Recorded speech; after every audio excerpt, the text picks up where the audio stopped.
السلام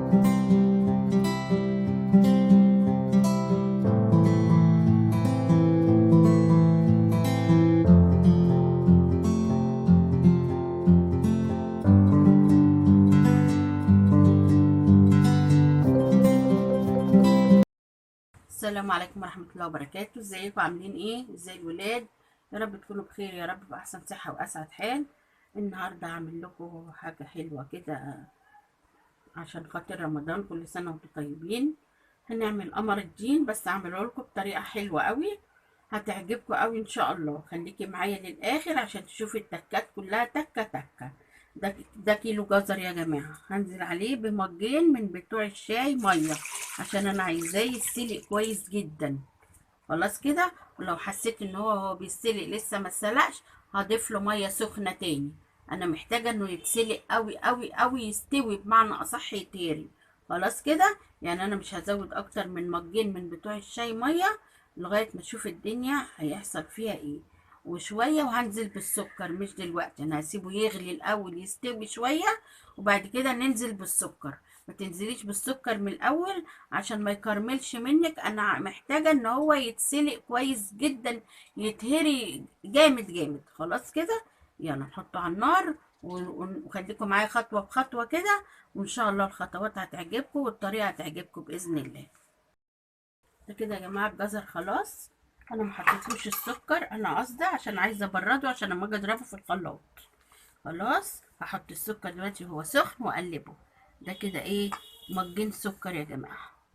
خلاص، قلبه وهو سخن اهو لسه. قلبه معاكم هنا كده عشان يدوب بسرعه يعني. وخلاص هو استوى واتهرى جامد، انا عايزاكم تسووه قوي قوي. خلاص كده ايه، السكر اول ما نزل داب عشان هو زي ما شايفين كده سخن ومولع. خلاص كده كده، خلاص يعتبر السكر بتاعه داب في ساعتها. هنزل بيه بقى، هنزل بعصير برتقال. ده كيلو برتقال بلدي يا جماعه، عشان كده بيدي ايه، كميه حلوه يعني. خلاص كده، هقول لكم حالا هحط ايه تاني دلوقتي حالا فوق. ده يا جماعه مش اصلي، انا مفرزاه عندي. خلاص كده، مفرزاه ومطبخاه، يعني عاملاه طريقه قمر الدين. باخد منه كده، بصوا حتى لسه من سمنيه التلج، انا مطلعاه من امبارح على الرف بتاع التلاجة، من الديب فريزر عشان يفك. فانا هنزل بيه بقى على الجزر، لان هو بيبقى تقيل جدا ومركز جدا، دي حاجه طبيعيه مش طبيعي، وانا مطبخاه قمر الدين عندي. انا ما فرستش المشمش بتاع السنه دي، اللي هو كان الصيف اللي فات، ما لحقتش افرز. ده كان عندي من السنه اللي فاتت يا جماعه، مش بتاع السنه دي. ورائع رائع، مش قادره اقول لكم. هنزل بيه بقى، ليه انا عملت جزر؟ عشان يخفوا شويه، لان هو بيبقى فعلا مركز جدا. فالجزر هيخليه يخف شوية ويدي بقى طعم اهدى من اللي هو بيبقى تقيل ومركز قوي. عرفتوا بقى القصة بقى؟ شفتوا بقى الطريقة بتاعتي والشغل بتاعي؟ شغلي عامل ازاي بقى؟ ايه رأيكم؟ حاجات طبيعية ومش طبيعي، وقمر الدين طبيعي. هنزل بيه بقى عشان الجزر مسكر. هنزل بنص معلقة صغيرة ملح ليمون، مادة حافظة، ومنها يخلي الايه، المزازة بتاعتي تفضل زي ما هي، عشان الجزر مسكر. انا عايزة ادي مزازة تاني للحاجة، يبقى ايه ملح الليمون زي ما نزلت كده.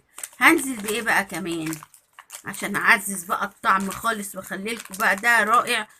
والناس اللي ما عندهاش مش مفرزه مشمش، ولو ان انا عارفه ان الكل فرز، اضربيه في الخلاط وخدي منه كيس وحطيه على الجزر. هنزل بايه بقى؟ بالجيلي مشمش، اعزز الطعم بتاع ايه يا جماعه، هو باكو واحد، اعزز الطعم بتاع الجزر. خلاص، يعني انا برضو اديتك ايه كذا حاجه. ده اللي ما عندوش مشمش، مش مفرز مشمش. خلاص كده بس. وهقول لك على فكره حلوه جدا، طبعا يا ريت تشيروا الكلام اللي انا هقوله عشان بقى ايه، هنلاقي الناس الافكار بقى، ده خد الفكره وده خد الفكره. لو ما عندكيش مشمش، هاتي برطمان مربى مشمش واعمليه. مع الجزر. خلاص كده. يبقى هتجيبي باكو جيلي مشمش زي ما انا نزلت كده، وكمان بطرمان مربة مشمش. هتخليلك القمر الدين قمر الدين بقى بجد وحقيقي، مش جزر وبرتقان يا جماعة. معلش، هو الجزر والبرتقان مش هيديكي طعم المشمش، استحالة. كده خلاص يا جماعة، انا قلبت بقى كل الحاجات مع بعض، وانا خدت كده الجزر اهو، هاخده اضربه في الخلاط. عندك هاند بلندر، اضربيه في الهاند بلندر. خلاص، هنزله في الخلاط وهرجع لك. كده خلاص، حطيت الجزر بتاعي في الشفشق الخلاط مع شوية صوص كده من المسلوق فيهم، حبة صغيرة عشان انا عايزاه ينعم قوي قوي قوي. وشايفين هنا المية هنا ما بقتش مية ايه جزر، بقت ايه، بقت قمر الدين خالص اهو زي ما انتوا شايفين. حتى في القطعة دي انا مش هضربها، خليها بتبقى حلوة كده في لفة قمر الدين. بتلاقوا انتوا قطعة كده. على فكرة اللي انا بعمله ده مش هتلاقوه حتى بره في الاسواق، ما بيعملوش قمر الدين كده بالشكل ده. ده بيبقى عبارة عن جزر وبرتقال. خلاص كده.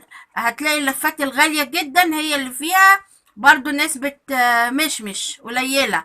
اللي انا عاملاه ده اقوى بكتير من اي لفة قمر الدين بتشتريها من بره بالغالي، اللي هي الغالية بقى الاصلي. خلاص، اللي انا بعمله ده اقوى منها كمان. هضربها ناعم الجزر جدا وهرجعلك. بصوا يا جماعة، عشان انزل لكم عملي، دي مربة مشمش عندي برضو من السنة اللي هي اللي قبل اللي فاتت. انا ما عملتش السنة دي زي ما قلت لكم خالص، ولا مربات ولا فرست ولا اي حاجة. هنزل اهو عشان اعملها لكم عملي.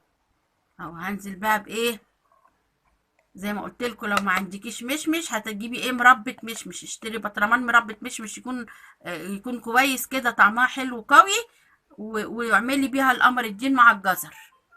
خلاص، ادي ايه، معلقتين مربى مشمش كمان اعزز لك الطعم، واوريكي كمان الطريقه اللي ايه، اللي ما عندكيش كذا البديل بتاع كذا. فهمتيني؟ يعني انا عايزاكي تعملي قمر الدين بحقه حقيقي، مش عايزه جزر على برتقال ونقول قمر الدين يا جماعه. خلاص كده. يلا، مفيش ابسط من كده. نزلت لك اهو، هضربها بقى عشان لو فيها قطع، لان انا بعمله قطع شويه. تتضرب بقى مع الجزر كده، تبقى كده ايه، مية مية. قمر الدين رسمي بقى. يلا الناس تعملوا لي ترند بقى الفكرة الحلوة دي قوي، وكل الافكار بتاعتي زي ما بتشوفوا كده وصفاتي. يلا حبيبتي، شيري لي الكلام ده، مهم جدا عشان الناس تتعلم وتعمل الحاجة بتاعتها حلو، وتعملها صح، وتعملها بطريقة اللي نفسه ياكل حاجة ومش قادر يشتريها. يا جماعة بعد اذنكم شيروا على قد ما تقدروا عشان توصل الفكرة دي للناس كلها. يلا حبيبة قلبي.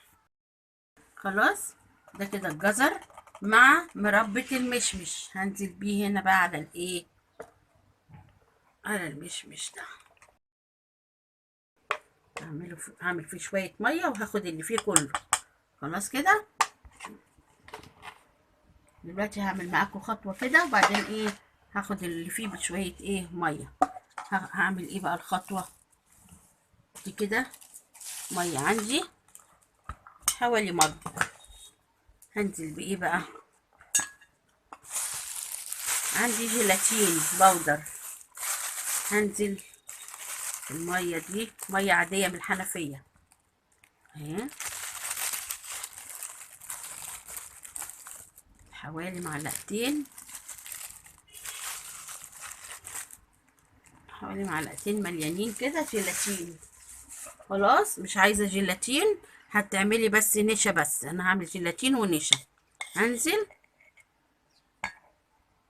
3 معالق مليانين هرمي نشا. ايوه، بس دوبهم كويس جدا. دوب النشا مع الجيلاتين كويس قوي قوي قوي. الجيلاتين ده حلو، بيخلي لفة قمر الدين رخوة كده وطرية في ايديكي كده، حلوة يعني. هنزل بيها هنا اهو، وهطبخ ده كله تاني على النار. بس خلي بالك وانتي بتطبخي، تخلي بالك من النار لا تلسعك، لانه بيطرطش، وطرطشته عشان هو بيبقى حاجة تقيلة مركزة. طرطشته بتبقى صعبة، يا ريت تبقى حاجة ايديها طويلة وكده، وتقلبي على النار. هو طبعا ابيض، لما يتطبخ على النار لونه بيغير. اجمل لفة قمر الدين هتعمليها في حياتك. خلاص، باي حاجة من الحاجات دي، الجيلي، المشمش، لا اما زي ما قلت لك كده، عندك، لا عندك قمر الدين مشمش انت عاملاه، اضربيه في الخلاط واشتغلي بيه مع الجزر، لا اما المربى المشمش زي ما انا عملت وضربتها برضو مع الجزر. خلاص كده، او مطبخه على النار بقى وايدك فيه، ما تسيبيش ايدك فيه خالص عشان ما يلسعش، كانك واقفه على مهلبيه. فهمتيني ازاي؟ طول ما انت واقفه تقلبي وتوطي النار كده عشان خاطر ما تطرطش على ايدك وتتلسعي، وحاجه تكون ايديها طويله مسافه بعيده عشان ايديك ما يجيش عليها حاجه، وتوطي النار. بس انا هاخد دول بشويه ميه وهنزلهم في الحله واحطه على النار على طول. يلا بينا. كده خلاص يا جماعه، حطيته على النار وايدي هتبقى فيه ومعليه النار دلوقتي. اول ما يبدا يغلي كده هوطي، لازم يتطبخ كويس جدا. من شروط النجاح ان هو يتطبخ حلو قوي. وهتعملي ايه عشان ما تتلسعيش؟ عشان لسعته وحشه هتلبسي جلافز او كيس نايلون في ايديكي، لازم كده عشان لسعته وحشه. عارفين العسل بتاع الشربات الكنافه بيبقى تقيل ولسعته وحشه ازاي؟ هو ده كده، واصعب بقى كمان عشان اتقل، ده كمان اتقل من الشربات. خلاص، انا هفضل طول الوقت اقلب فيه زي ما انتم شايفين كده، مش هسيب ايدي فيه خالص، لان ده من شروط نجاحه عشان ما يلزقش منك ويتلسع ولونه وطعمه يغير، يبقى حاجه شيطه. وبعد ما يغلي توطي النار بقى وتفضلي واقفه عليه لغايه ما يتطبخ حلو قوي. خلاص كده، كل ما اوصل لمرحله هجيلك هخليكي تشوفيها شكلها ايه يعني. كده اهو، بصوا يا جماعه بيتطبخ اهو زي ما انتم شايفين، بيبقبق قدامكم اهو. وبرده هقلب فيه شويه، لازم يتطبخ شويه. فهمتوني؟ يتقل قوي قوي قوي عشان لما ينشف ويتصب في الصواني وينشف يبقى حلو ماسك نفسه. لازم نقلب فيه شويه، نطبخ فيه، مش اول ما يبقبق تطفي عليه، لا ده اسمه بيتطبخ، هو طريقته كده. مش اول ما يبقبق تروحي طافيه، لا ده غير المهلبيات. لازم تفضلي ايدك فيه شويه، مش قبل 5 دقايق كده وتدفي عليه. خلاص، اديكي شفتي المرحله اللي هيوصل لها اهي، اهي زي ما انتم شايفين كده. وانا لابسه الكيس اهو عشان الطرطشه، خلي الكيس اهو عشان الطرطشه، خلوا بالك. ايوه،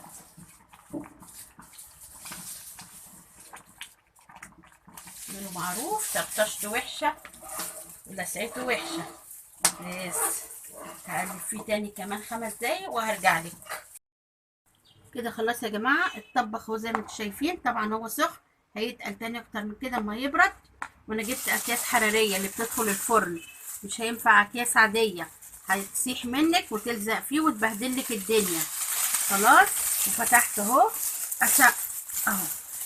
لازم اكياس حراريه يا جماعه، ولا ستريتش راب ولا اكياس السندوتشات ولا كل الكلام ده. الصح بتاعها اكياس حراريه، لان طبعا انتوا عارفين ان الحاجه المتطبخه بتبقى تقيله وشديده وحاميه جدا، سخونيتها صعبه جدا جدا زي ما قلنا. فانت لازم تنزلي باكياس حراريه عشان خاطر آه تقدري تفردي حاجتك بسرعه. بس لو انت شايفه مش قادره تجيبي الكيس، خلاص يعني حاولي تسيبيها تهدى بس مش تبرد، لو بردت مش هتعرفي تفرديها. زيت بقى نضيف كده حلو ملوش اي ريحه. هعمل كده وبعدين امسكها بايدي. ده زيت يا جماعه، زيت بتاع اكل نضيف كده ملوش ريحه عشان ما يبوظلكيش حاجتك، وتدهني كله حتى الجناب دي. فاهمه ازاي؟ يعني حتى الجناب دي تدهنيها، لان هو احنا هنقفل عليه بالجناب كمان. ايوه، هدهنه كله وارجع لك. لازم يتطبخ شويه على النار يا جماعه. تمام اهو. هندلق بقى، بسم الله الرحمن الرحيم. ايوه، عايزه تخليه سميك براحتك، عايزه تخليه ايوه، ريحته بقى مش قادره اقول لكم على الروعه والجمال كله. ايوه، هفرد بقى وايه بالسباتولا كده بتاعتك، افردي اهو. حسيتيها رقيقه قوي، زودي الكميه تاني. تمام كده. ايوه، انا دي صينيه كبيره، قلت عشان خاطر انا عامله برضو ايه كميه معقوله يعني، خاطر تظبط معايا ما يبقاش رقيق قوي بالمعنى. احط شويه تاني، هفرده بقى وارجع لك. خلاص كده يا جماعه، فردنا في الصينيه. خلي ليه سمك شويه، ما يبقاش رقيق قوي، عشان لما تيجي تشيليه يعني وتعمليه تلاقيه ماسك نفسه، ما يبقاش حاجه ملهاش اي سمك كده. خلاص، هعمل انا بقى، هجيب كيس حراري تاني وهفضي الجزئيه اللي فضلت في صينيه تانية، وهدهن زيت. اوعي تنسي عشان الزيت يخليه ما يلزقش في قلب الايه، في قلب الكيس. خلاص كده، ويعتبر زي ماده حافظه ليه برضو. خلاص، هعمل بقى كيس حراري تاني وهدهن زيت، وبعدين هروح دلق. وعلى فكره طعمه قمر الدين روعه، والله ما تعرفي تشتريه من بره. اكيد انت شفتي الحاجات اللي انا نازله بيها، وشوفي لونه كمان. لونه بقى مش قادره اقول لكم على الجمال كله، حاجه ريحته وطعمه بلونه، والله العظيم رائع رائع. تعملي بقى منه مهلبيه قمر الدين، تعمليه في الخشاف، حاجه مش ممكن. خلاص، هعمل الصينيه التانية وارجع لكم. كده خلاص يا جماعه، فردت خلاص الصينيتين. صينيه ما شاء الله كبيره قوي، وصينيه تانية كبيره برضو، بس دي في واحده اكبر من واحده. وادي بكيلو جزر ب5 جنيه، عملنا اي نعم اضافات تانية وكده، بس يكفي ان احنا ايه، صرفنا امورنا، ولا نروح نشتري بالغالي. واللي موجود عندك كيس مش مفرزاه، طلعيه ضربيه في الخلاط وسويه معاه. عندك ما عندكيش، هاتي بطرمان مربى مشمش، بس يكون طعمها نكهة المشمش فيها باينة، عشان في انواع مربات مشمش الحقيقة طعمها مش مشمش خالص. ولا اما تعملي كيسين جيلي مشمش. انا نازله بكيس واحد ليه؟ عشان انا عامله مشمش اصلي يا جماعه، انا عامله قمر الدين اصلي، بس انا نزلتلك بالمربى ونزلتلك بالكيس الجيلي المشمش عشان اعرفك لو ما عندكيش ده يبقى البديل بتاعه ايه. خلاص كده حبايب قلبي، اديتك كل البدايل واديتك الافكار الصح المظبوطه. شايفين لونه، شايفين شكله، قمر الدين اصلي اصلي اصلي. خلاص، وعشان تعمليه اصلي مع الجزر زي ما قلت لك كده، هاتيلك بطرمان مربى مشمش، اسمعي مني، هيعمل لك حاجه عظمه عظمه عظمه. خلاص، مع بقى باكوين برضو جيلي، او باكو واحد لو جبتي مربى، انزلي بباكو واحد برضو جيلي مشمش، هيعزز لك الطعم والريحه كل ما يخطر على بالك. طبعا انا هستنى ما ينشف، هغطيه عشان ما فيش اي حاجه تقف عليه. لازم حاجتنا تبقى نظيفه، ما تبقاش ملوثه. احنا بنعمل حاجه في البيت ليه؟ عشان نعملها نوفر وتبقى نظيفه، وكطعم وكريحه وكشكل وككل حاجه. خلاص، طبعا انا ما يبرد خالص هرجع لك تاني اوريكي بعد ما مسك كده هيبقى شكله عامل ايه. والله ما في اجمل من اللي انا عملته ده. وده يا جماعه الترند بتاعي، هينزل ان شاء الله، تشيرهولي على قد ما تقدروا عشان الناس تعمل اللي قمر الدين الحقيقي اللي بالطريقه الصح. لو ما عندكيش مش مخزناه، هتجيبي علبه مربى مش يا حبيبه قلبي، هي اللي هتديك الطعم بقى، ولا بقى مش عارف ايه ولا ايه والكلام ده كله. خلاص، واحنا بناخد منه كمان بنحطه في الخشاف. ولو انت ما عندكيش قمر الدين اعملي، ولو مش هتعملي اعصري برتقان، واحنا في موسم البرتقان مع الخشاف بيدي طعم حلو جدا عصير البرتقال. خلاص كده، شفت اديتك افكار لكل حاجه حلوه. عايزاكي تاكلي والله الاكل حلو، تستطعمي الاكل يبقى طعمه حلو، تاكلي وتشبعي انت وولادك بكل حاجه حلوه بطعمها الحلو الاصلي الجميل الطبيعي، اللي ما فيهوش اي حاجات مواد حافظه ولا مواد خطر، وبالطريقه الصحيحه في نفس الوقت. خلاص، هيبرد بقى خالص ويمسك نفسه وهرجع كده. خلاص يا جماعه، كده اهو مسك نفسه شويه، بس ريحته بقى مش قادره اقول لكم على الجمال كله. بس المنظر شايفين حاجه ايه، حاجه روعه، وريحته بقى جنان مش قادره اقول لكم. ولسه برضه عايز يتحط بقى في التلاجة. فكده انا ايه، حطيته في التلاجة برضه شويه. ايوه اهو زي ما انتم شايفين وقمر الدين اصلي خالص خالص خالص بقى. ادي ايه الصينيه التانيه كمان اهي، ما شاء الله بسم الله ما شاء الله. بصوا المنظر يا اولاد، قمر الدين بقى بجد، فاهمين ازاي؟ مش اللي معمول بالجزر والبرتقال بس، لا طبعا في مشمش حقيقي. وزي ما قلت لكم كده اللي ما عندهاش مشمش مخزناه يا ريت تجيب برطمان مشمش وتعمله، ده حقيقي يعني هيفرق كتير مع ايه، مع بواكي الجيل المشمش. خلاص كده ريحته بقى روح، ده حقيقي. وكده بقى فعلا قمر الدين طبيعي يعني. خلاص يلا اعمله بالطريقة الحلوة دي. وحتى اللي عملت بجزر وعندها مش تطلع وتعمل لفة حتى واحدة، وهتلاقي نفسك فرق معاكي كتير في الريحة وفي الطعم وفي اللون كمان. او تجيبي بطرمان زي ما قلت لك مربى مشمش وتعملي مع الجزر، اتفرجي بقى على الجمال، ومع برضو عصير البرتقال. يلا حبيبة قلبي اعملي بالطريقة الحلوة اللي انا عملت بيها دي، كده فعلا قمر الدين حقيقي. وبألف هنا وشفا عليكم اللي هتعملوا بالطريقة الحلوة دي. ويلا طلعهولي ترند بقى، وما نشتريش بعد كده من بره. شوفوا اللفة بره بكام، وهنا تعتبر ما كلفتناش حاجة غير برضو كيلو الجزر ب5 جنيه وبقية المكونات من عندك في البيت. خلاص يلا حبيبة قلبي، كل سنة وانتم طيبين وبخير وبصحة وبالعافية يا رب، ويجعلوا أيام خير وأيام مباركة كده علينا وعليكم وعلى العالم كله وعلى اخواتنا في فلسطين يا رب. يصلح حالنا وحالهم وحال الناس كلها، امين يا رب العالمين. وكده ايه ده كل دي ايه شغل رمضان معاكم. نزلت لكم بكذا فيديو شغل رمضان، كل فيديو احلى من الفيديو اللي قبله، ده حقيقي. وختمنا اهو، ختموها مسك بقمر الدين الحقيقي برضو. ويلا شيري ووصلولي الترند، وشيري عشان الناس كلها تتعلم تعمل الحاجة صح ازاي بطعمها الاصلي الصحيح. والشير واللايك والكومنتات الحلوة. شكرا لكم على كومنتاتكم الجميلة، واشكركم جدا، كل كلامكم جميل على راسي. وربنا يكبر بخاطركم زي ما جبرتوا بخاطري، ويكبر بخاطرنا جميعا، ويحسن ما بين ايدينا جميعا. وكل سنة وانتم طيبين. يلا الاشتراك في القناة يا جماعة، الاشتراك الاشتراك. مفيش اجمل من الصينية قمر الدين الاصلي اهي.